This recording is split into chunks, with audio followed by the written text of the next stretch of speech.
Yeah. OMG. Take the step. Look, if you got $700 to just throw away, take me out to dinner or something. Just like Let's because go, Chris. because, Let's go. because clearly you got it like that. Look, I need to move to Let's Texas go. where the doctors are could just spend $700 to try and eat triple P. Uh, Dude, let me I'm gonna know. do it. I Let me know know where to myself. work. All right, what do we know about the Loftus misinformation effect? Start there.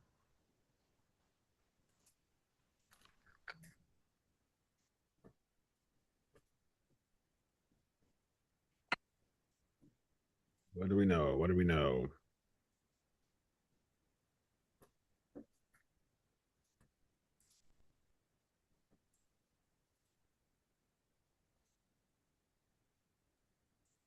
Oh, I didn't realize I was on mute. Sorry. Is this kind of where it's like pseudo something with memory? You're on the right track. Is it kind of like when you're trying to remember what happened, but then um you're remembering like different things of what happened? So you're on the right track. You're on the right Okay. track. It has to do with memory, yes. Is it more like false memories? Misleading, misleading information. Yeah. So basically think about this when it comes to like eyewitness testimony or misleading post-event information or leading questions. So when you see prompts like that, the underlying mechanism is retroactive interference coupled with source monitoring failure. All right, so that's what the Loftus misinformation effect is. I'm actually going to have a master class that goes over all the eyewitness concepts you need to know for the HOP, and this is one of them. So it's we'll have a more of a deep dive into it. I'm looking forward to it, but it's really cool information. Elizabeth Loftus was the person who came up with this, and she says that memory is not a static recording played back from storage, but it's a malleable, reconstructive process vulnerable to contamination at encoding, consolidation, and retrieval phases. All right. So, like when misleading post event suggestions, like asking how fast were the cars going when they smash into each other versus hit each other, are introduced, false details integrate directly into the original memory trace. So that's important to know when it comes to that. And retroactive interference is the the type of memory uh, issue that comes with this. All right. So it's important to use neutral, open-ended questions to preserve accurate memories. All right. Can you briefly explain? I always get confused with the retroactive and the proactive, I think it is. Mm-hmm. Juliana, right. Yes, indeed. Um, yeah, so it's pretty it's pretty graphic, but a lot of times the graphic things stick in your head and make it more vivid. So there's a mnemonic out there that it's porn, basically. Okay. So proactive ode, retroactive new. All right. So proactive, the ode influences the new or interferes with the new, and retroactive, the new interferes with the ode. Okay. All right. Yep. Got it. So I'll remember that. so if there's um if you study for a certain test for so back in the day and then you take another test, all the things that you study for the old test can interfere with studying for the new test or memory with the new test. So that would be proactive. Got it. Okay. Yeah. Retroactive would be if something new interfered with something with old information. Like for instance, like you learn something about the test, like some topic that you need, and then you hear something contradictory on the radio. And then when it's time to take the test, you might remember the radio, the The stuff you heard on new. the radio. So Mhm, that would be yeah. the retroactive. Yeah. So It's almost yeah. like flipped. Yeah, Like it does. Yes. Yes. Yep. Yep. Yep. Juliana said another P. Another is P for past, R for recent. Yep, that's good. All right. Autokinetic effect. What do we know about that?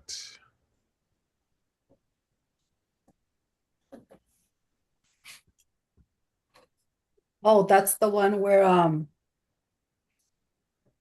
it has to do with like vision and the Mhm. cones and stuff. And if you see a light, you kind of, if you close your eyes, you still see it. Or if you're in a dark room, you can see the moving light and the Mm. perception of that may be off or something like that. Mhm. Who did that? Schaefer? Schachter? Sheriff. Sheriff. Mhm. Sharif. Yeah, Sharif. Yeah. Yeah. Same. So when it comes to Sheriff or Sharif, he's also very popular for what experiment? The one for when you put Hmm. two groups together against a similar topic, they tend Hmm. to, Hmm. for instance, the easiest example is two rivalry gangs, and then you throw in a mix of aliens or something, and here comes the sheriff, and they Hmm. start working together. Yep. Yep. You But there's described common cost. it's called Robber's Cave. Robbers case. Yep. Yep. Good job. So autokinetic effect is a visual illusion where in a stationary small point of light in an entirely dark room appears to move because of involuntary micro saccadic eye movements.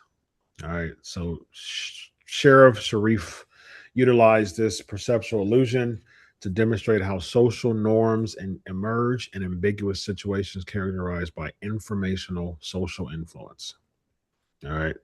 So, and the informational social influence is driven by the desire to be correct in an ambiguous situation. All right. So that's the point of the autokinetic effect.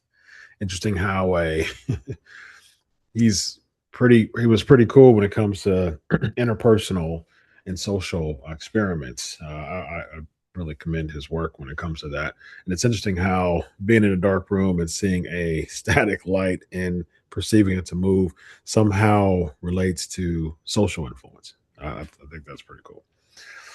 All right. What do you know about visual agnosia?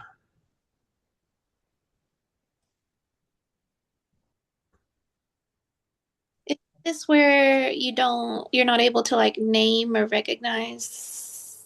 Um, is it someone or something? It's more like visual function. So that's like color vision, acuity, visual fields. And so you have the two there that's apperceptive and associative. What do we know about either one of them?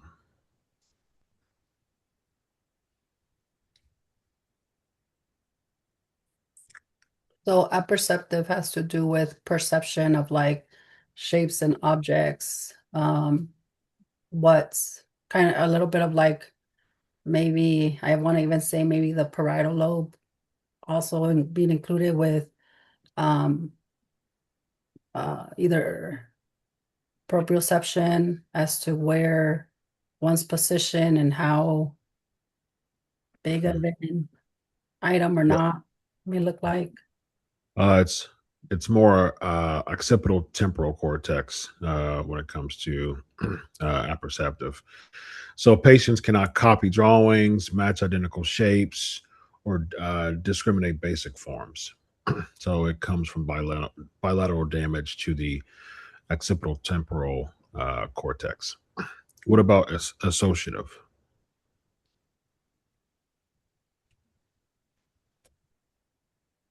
This is something that people see an item but then can't verbalize or Mhm. um, as to what it is. And this tends to happen a lot to bilingual people. Mm, Sometimes they want something in English and my mind will think of it in Spanish or vice versa. mm. There's kind of like a little bit of interference for one, but Mhm. I feel like this one's also that one example of like the husband with the wife and the hat and the misperception of Mm. that. Oh, okay, we'll get to that if we have time. But yeah, so patients can copy drawings and match shapes accurately, but they can't identify, name, or describe the function of the object by sight. They can immediately name the object if allowed to touch, hear, or smell it. Mm. All right. So that's the associative one. So impaired semantic mapping is the associative. So you have impaired perception without perceptive, but associative, you have intact perception. All right. What do we know about Rebo's law? Rebo. So that's the one with amnestic disorders, Mhm. where if, for instance, they get into a car accident, they won't remember what happened right before the accident, but as their memory comes back, they're starting to remember like older memories first, and then it'll progress to more recent memories. Juliana, I think you got some competition on this one. Good job. I would She's agree, telling but us good. isn't it recent before older? Remote first. So when it comes to amnesia, remote would say that remote is easier to detect. Like Because you they're go, consolidated, right? yeah, it's more in your long term storage. Mm. Hmm. Yep. So he posits a temporal gradient in memory loss following brain injury, organic dementia, or neurodegenerative disease. It states the remote memories are better preserved and more resistant to brain damage than recently formed memories. All right. Because, like Chantel said, they're consolidated. So, when disruption occurs in memory consolidated structures such as the hippocampus and medial temporal lobe structures, recently acquired memories suffer greater impairment because they have not undergone extensive systems level consolidation. All right. They So, because of the consolidation, older memories become independent of the hippocampal system. So, it renders them resilient to localized brain injury. Another pretty interesting theorist there, actually, because I'm such a research nerd, I actually read most of his book that he wrote in like 1881 or two or something like that on this. It was like 240 pages. Pretty interesting, pretty interesting book to know more about if you want to. I think it's called Damage. It's called Diseases of Memory. That's what it's called. Diseases of Memory. It was written in 1882. I have a question for you on that. Sure. Did you read the book before or after getting licensed? You think I was going to read it before? After. It's my continuous random nerd in education. And all this, when I'm saying this, I'm saying all this post passing. That's for sure. I couldn't even. I told a lot of people here before. I'm a huge fan of audiobooks. I work out a lot, and Mm. I instead of listening to music, I usually listen to audiobooks when I lift. And yeah, sadly I couldn't even listen to like audiobooks that I wanted to listen to because I was always listening to EPPP audio stuff. It just really it took over my life, unfortunately. But It now I does. can like listen to a Rebel audiobook when I work out instead of uh random EPPP stuff. So all right, what do we know about top down versus bottom up?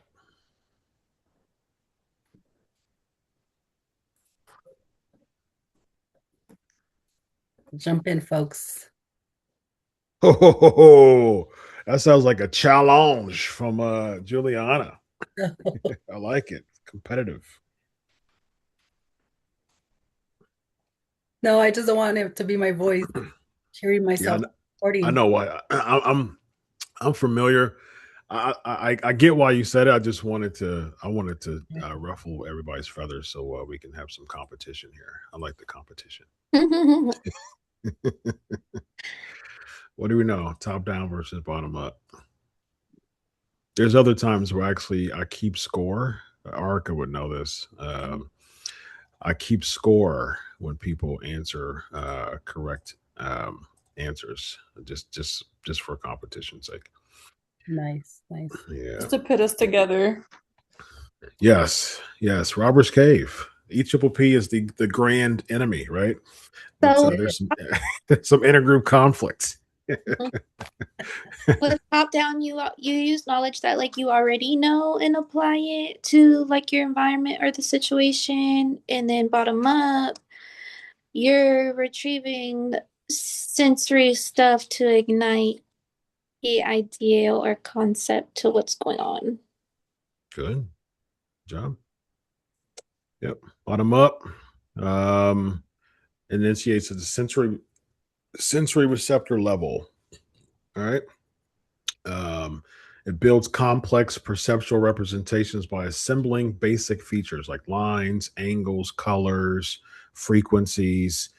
And it does its, and this is important, sequentially without prior expectations.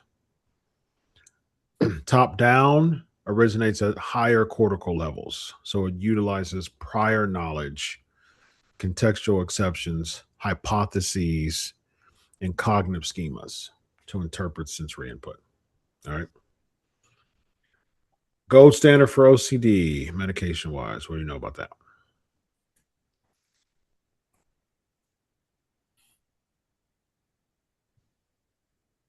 I mean, you want to manage the compulsions and the rituals and all that movement. So we tend to first line treat with SSRI. So that's kind of what we see.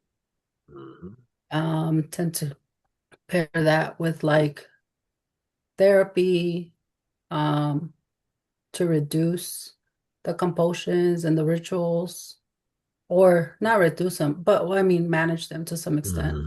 Mm-hmm. Yep. Anybody else want to jump in?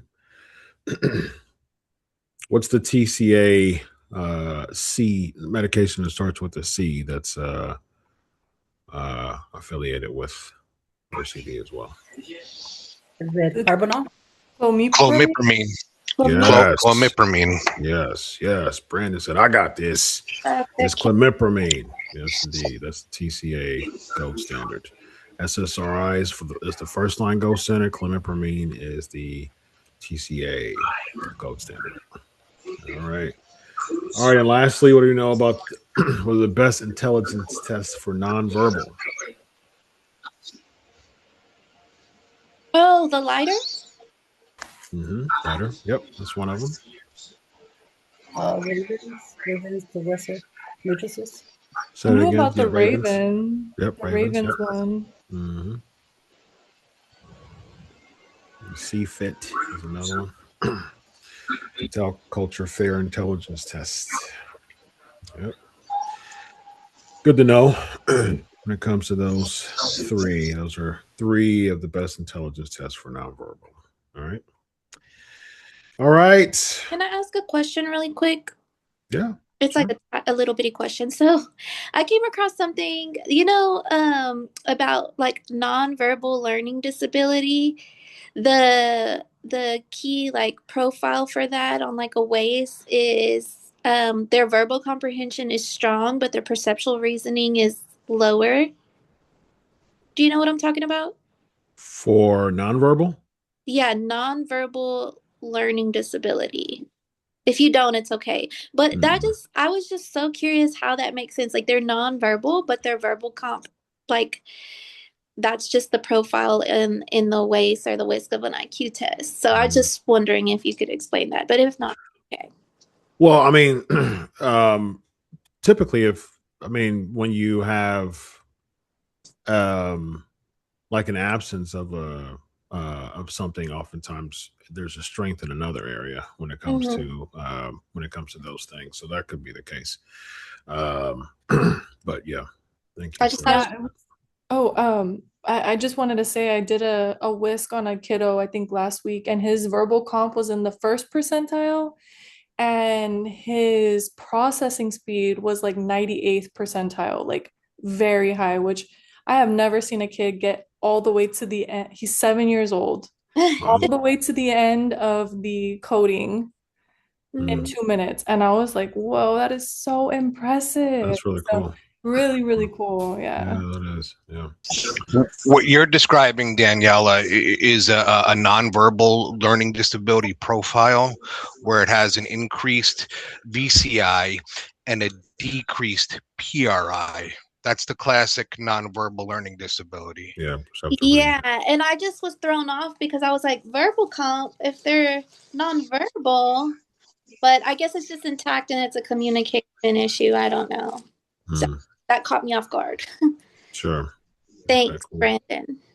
hmm Yeah, so in a case like that, then you would have to break it down into the subtests and see where their strengths and weaknesses are within each subtest, particularly the PRI.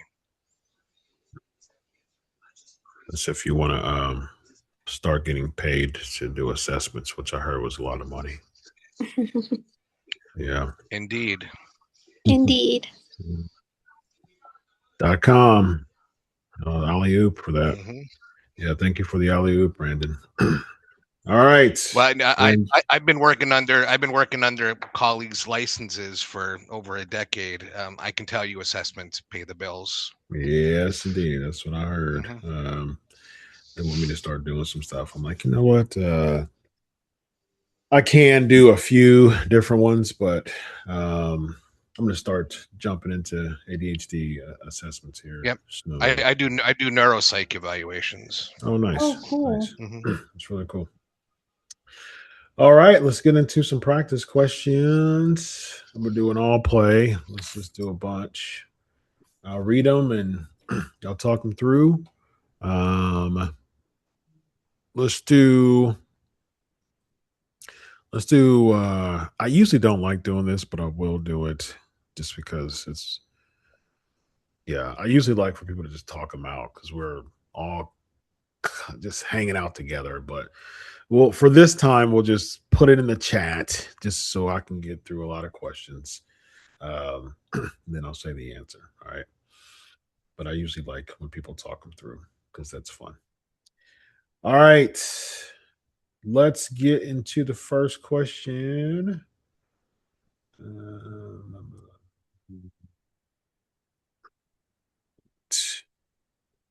This is wait. Okay.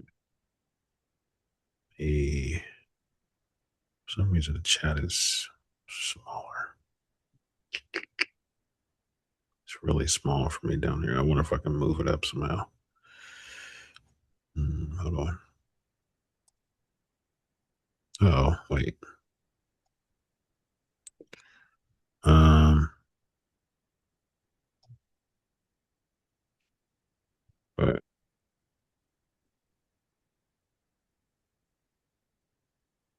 question number one is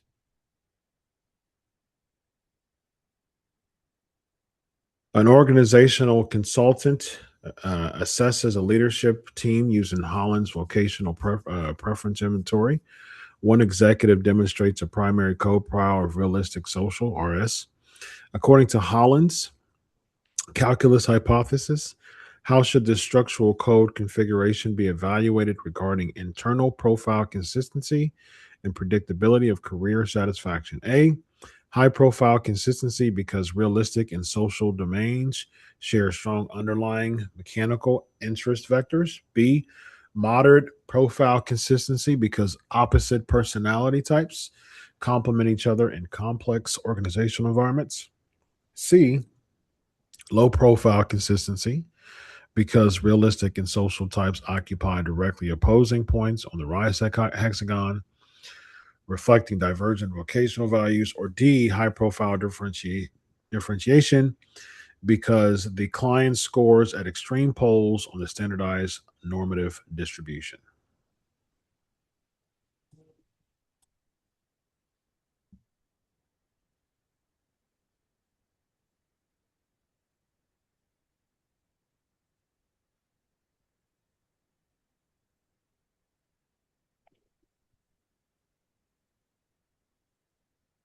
Filling in.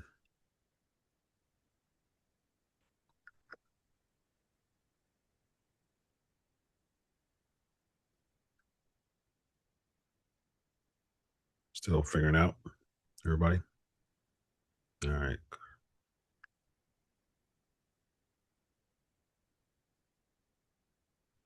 Really, I don't see yours.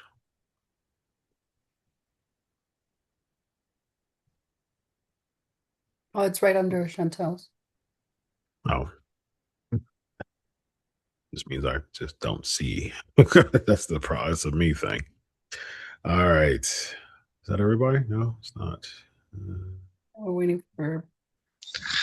I'll be honest with you. I've never seen this question in my life. As far as this deep, as far as Holland is concerned, just the basic RIASEC and what occupation belongs to what is, as far as I've ever seen the depth on EPPP. I've never seen anything like this before. I'm actually kind of stumped.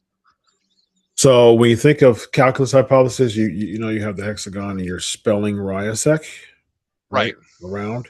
So R and I is closely related versus R and S because they're opposite on the poles. And so, yeah, the calculus hypothesis deals with that. So that would be C. All right. Next.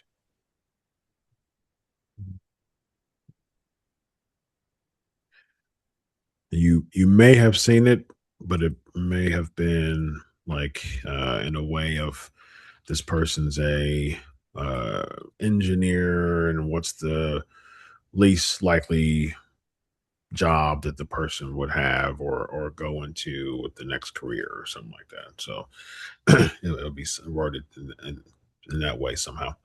A defense attorney presents expert testimony regarding eyewitness unreliability. The expert cites a study where participants viewed a robbery video. 1 week later, half were asked a neutral question, while the other half were asked a misleading question, suggesting the robber held a silver handgun when it was actually a knife. The second group frequently reported seeing a gun. What memory mechanism explains this false recall? A, proactive interference disrupting encoding of the original memory trace. B, retroactive interference where post-event information alters retrieval of the original trace. C, intergrade consolidation failure caused by acute emotional distress.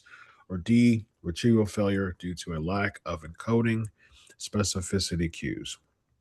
All right, let's do some fun. Privately message me your your one instead of to everyone. So when it says, you see where it says everyone, just click on that and just put me. Just click on my name. So cool.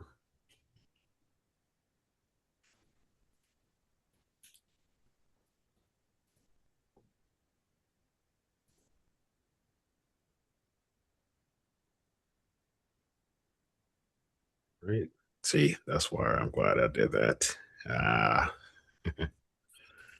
Glad I did it. All right. Cool. All right. We got BDBB. All right. And the answer is B. Right.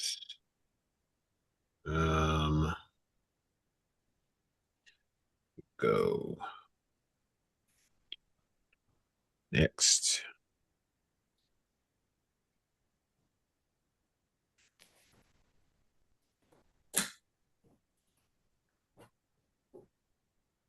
Chantel, do you have an iPhone? Yes. Yeah, I've noticed with those iPhones. I'm an Android guy, but I noticed with the iPhones, it follows you when you like Well, move around. I'm on my Mac. I don't know. I'm on Oh, my okay. computer. Yeah. Okay. So I guess it's an Apple thing. Yeah. It just follows you. That's interesting. During an experiment, a subject watches a video of a busy street scene. A brief 80 millisecond gray mask flashes across the screen, during which a large roadside billboard changes its background color from yellow to green. The subject fails to notice this change despite looking directly at the scene. What cognitive phenomenon is demonstrated? A. Visual agnosia.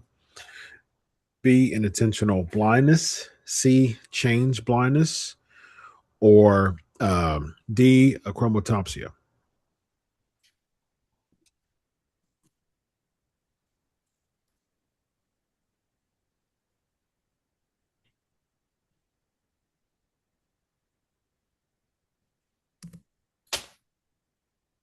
Oh, sorry. Were we supposed to send it to you? Yep, Sorry. Oh, that's okay. Yep, send it to me.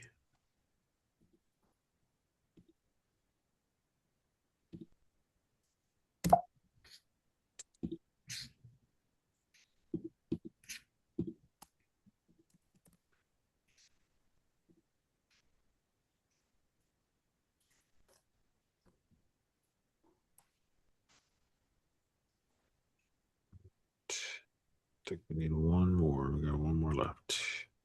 There we go. All right.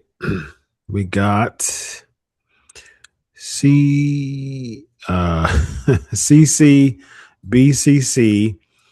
At first I thought it was A. All right. The answer is C. That's change blindness. um A. Oh, yeah, okay. So we talked about visual agnosia and attentional blindness. Anybody know what that is? Any there was something that was some big thing that was tied to inattentional blindness. If y'all remember that. It doesn't seem like anything changed besides the color in the background that went from yellow to green. So Right. So the inattentional blindness, anybody knows what that is? Anybody knows what B is? It's important to know that one too. So with inattentional blindness, that is popularized by the gorilla experiment. You know what? You remember what that is? Chantel, you know? You're shaking your head. Yes. yes. I remember briefly. I think it was like a basketball game, and Yep. everybody's focused on the game, but there's a gorilla that runs through, so they Mhm. don't see it. Exactly. Yep. Yep. Gorilla runs through the basketball court and no one notices. So that's inattentional blindness. Yep. All right. Let's get into some Psycho Farm here. Right.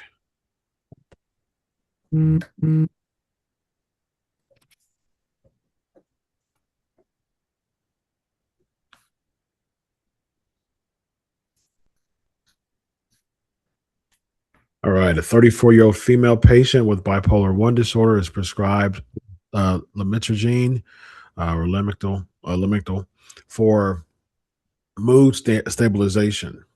3 weeks after beginning the medication, she notices a spotty rash and fever. What immediate medical complication must the clinician rule out? A. Neuroleptic malignant syndrome. B. Serotonin syndrome. C. Stevens-John syndrome. Or D. Extra pyramidal symptoms.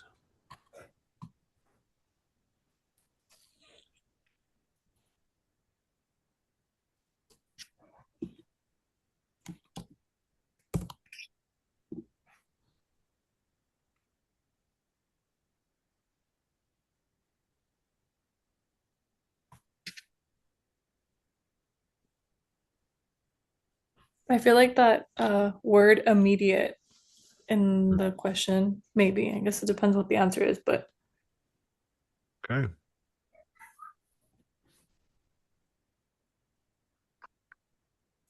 Okay.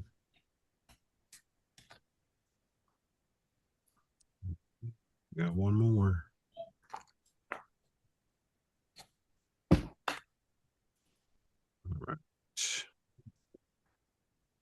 All right, we got AACCD. It is C. Stevens Johnson syndrome. Right. Let's do some. Let's do some. Here we go.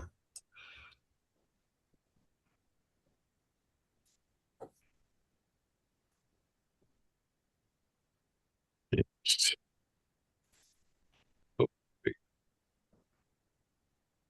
my chat is so small over here.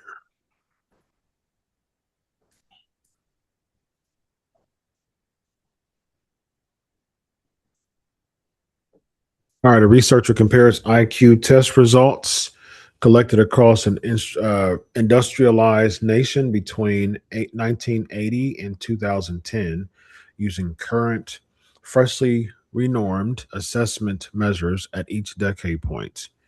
What primary structural pattern does the researcher expect to observe in raw cognitive scores over time? And on which domain is it most pronounced?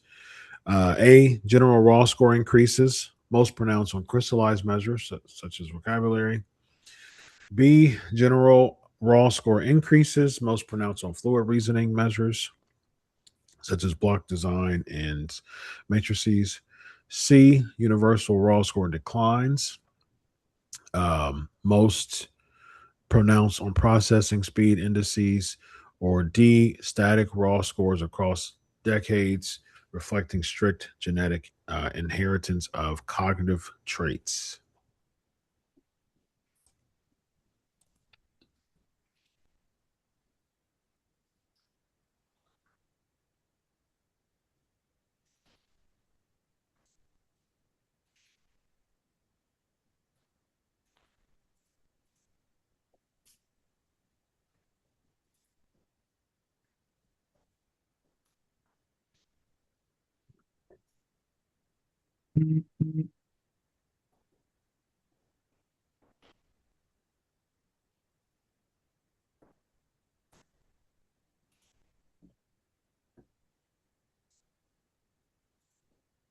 We got one more left. Waiting on a couple more. Juliana, I love your super intuitive face right there. It's amazing. Oh, It's great. You're locked in. It's great. I'm actually reading the vignette again, so That's all the one I good. already answered, but Yeah, good. I like it. um, Super locked in. I think we're missing one more. that There we general go. doesn't always benefit though. What's that? That home doesn't always benefit me though. Oh, okay, gotcha. Well, um, which one, Pearl? Okay. So we had BBB A B that changed to A. And the correct answer is B. Good Benefit. job. Flynn effect is what we're looking at here. Yep. All right. A little Last one. Go ahead. insight, sorry. You might You're know fine. this. Something that I read today on the Ways 5 is that they actually split or the introduction to make it more aligned with the whisk. And so the Flynn effect has actually increased generationally into our IQ raw scores. However, as of more recently with um, electronics and post-COVID and stuff like that, there's like that reverse Flynn Mhm. effect happening. Yep. Yep. Yes, indeed. Yes, indeed. All right. Last question. Mhm.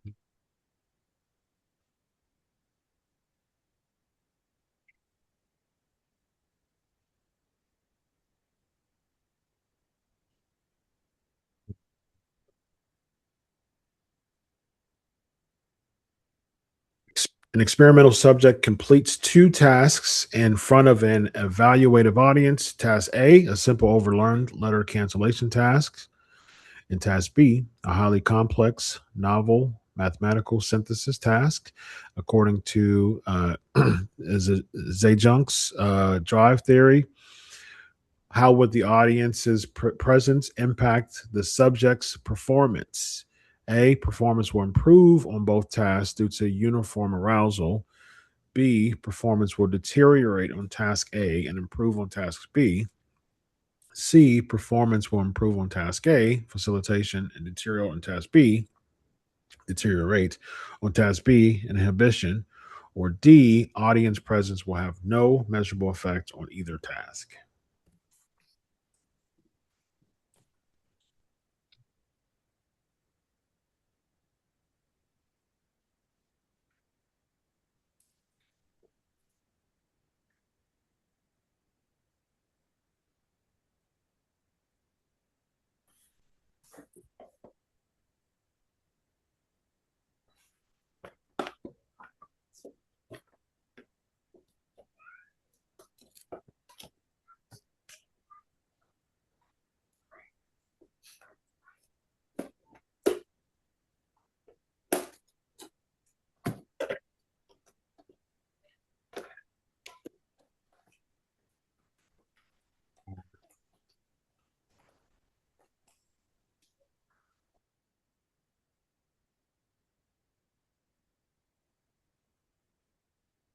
Right. So this is the last question of the night. And we got C's across the board because C is the correct answer. Good job, everybody. Great job. Great job. Yes. Yes, Juliana. Very nice. All right, y'all. Absolutely. Yes, I will send that. Actually, let's see. Here we go.